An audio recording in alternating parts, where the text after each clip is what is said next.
ainda. Se a gente fosse aprofundar, Moisés, não tem uma inscrição de povo hebreu no Egito, não é nem Mar Vermelho, é Mar de Junco.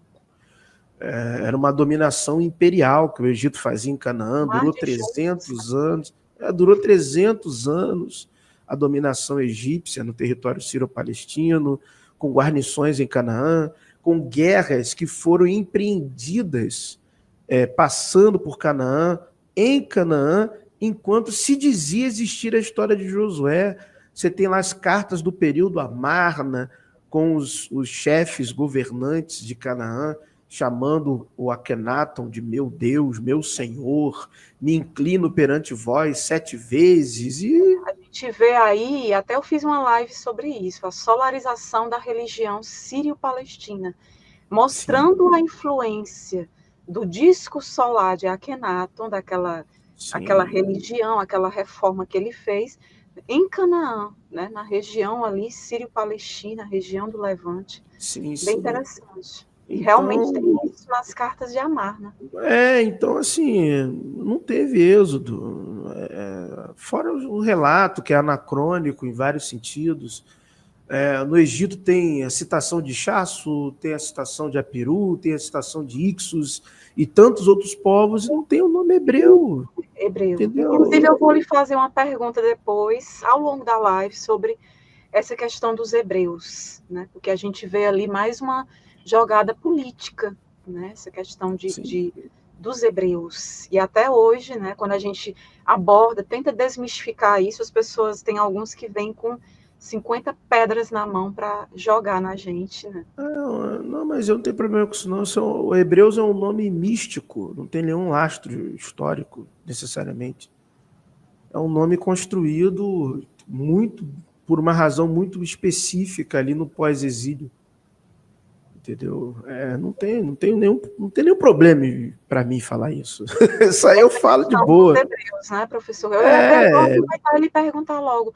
De onde surgiu essa questão dos hebreus? Existe a narrativa de que vem de Eber, né? Que seria aqueles que atravessam no sentido de atravessar os rios, ou necessariamente o rio que seria o Eufrates, que vai descer para o território palestino e israelense. Essa seria a origem que eles dão. Mas, na verdade, quando você começa a consultar a própria tradição sobre a origem disso, é uma origem mística. Os próprios sábios sabem que não teve êxodo nenhum. O próprio livro de Amós demonstra que não houve êxodo nenhum. A própria tradição sabe que todos eles são cananeus, que israelita é uma identificação étnica que surge no norte até, não surge no sul. Isso vem da casa de Onri, da casa de Acabe, é uma identificação étnica grupal e não necessariamente genética da origem de um ancestral comum. Não é isso que acontece. Então, existe toda uma construção mito-lendária para criar essa identidade desse povo, que vai se chamar hebreu. Então, em resumo, é o que a gente vai encontrar na literatura especializada e na própria tradição. Exatamente. Eu já vi alguns pesquisadores tentando colocar ali como se fossem os Ixos. Eu até fiz uma live só sobre os Ixos, e eu aproveitei e desmistifiquei isso. Não tem nada a ver. Inclusive para Joséfo. O Joséfo, ele também tinha essa ideia de que os hebreus poderiam vir dos Ixos. Joséfo também tinha essa ideia. E nós já vimos que o período arqueológico não se aloca com a história bíblica, nem dos Ixos, menos ainda dos Apirus. E a verdade é que, se nós formos seguir a questão da divindade, poderia vir dos Chassos, na verdade. Toda essa história vai se construindo de maneira lendária pela memória que se havia dos Chassos. E aí, até o hebreu em si, poderia ser uma construção dessa designação vindo de Yavá, que aí também vai ser uma construção lendária no quesito hebreu, não vai mudar nada, vai continuar a mesma coisa. Porque quando você pega o livro do Daniel Flaming, e ele vai trazer a ideia do que seria o significado de Iavá, você consegue entender essa construção lendária que é feita posteriormente, mas que também é uma hipótese, porque a verdade é que eles criam diversas, vamos dizer assim, diversos folclores na Bíblia que não tem necessariamente um fundamento histórico-arqueológico, é só para contar uma história, para endossar uma narrativa. Então, isso é comum, a gente vê isso não só na Bíblia hebraica, a gente vai ver isso também no Alcorão, a gente vai ver isso também na religião avéstica e por aí vai. A gente vai ver isso em tudo. Eu estava até, por exemplo, ontem estudando sobre Akenaton, sobre a esposa dele, na verdade, o pai de uma de suas esposas, não a Nefertiti, mas a outra que eu esqueci o nome, que era um rei Tita. E como que existem paralelos no próprio hino Aton, tem um paralelo com o Salmo 104. Mas o hino em si tem tradições hititas que remontam a hinos que nós encontramos nos Vedas até. Então, o acadêmico traz isso no artigo científico revisado por pares, uma coisa sensacional, publicado. E eu estava lendo ontem, eu achei fantástico. Então, você vê como tem uma frase que você usa muito bem, né?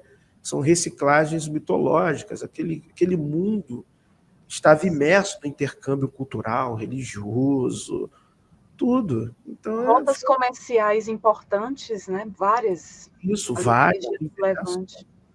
Né? Então, são questões que, infelizmente, a pessoa que está ali presa, né, no fundamentalismo religioso, que ela depende até o mundo dela, talvez só faz sentido.